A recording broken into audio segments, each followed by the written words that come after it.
The Chevy Volt is not an electric car.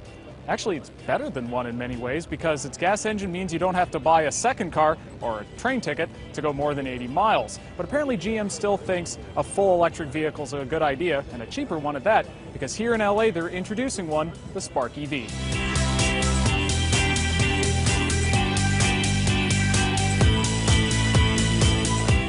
As you can tell, this, like every Spark, is very small. But unlike most other tiny electric cars, it actually feels like, well, an actual car. It has 4 doors, 4 seats, and it's fairly substantial. Now, it can't match a Nissan Leaf in terms of space or refinement, let alone a Volt, but it is cheaper.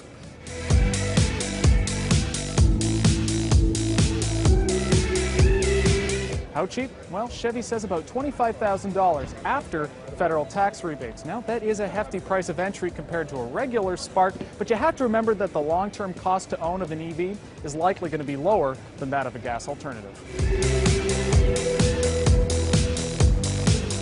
Now, to the geeky stuff. This Spark, which is a perfect name by the way, features an American-made motor good for 130 horsepower. Now, GM hasn't released range estimates, but they do say to expect them to be on par with the best in the segment, so say 80 to 100 miles.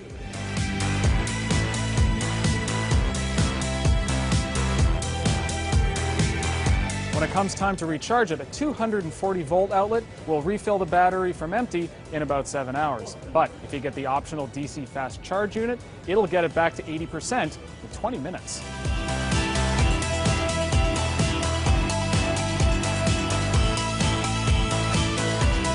Like all electric vehicles, this Spark won't be for everyone. But compared to the other EVs in its price range, it certainly seems like a more viable choice.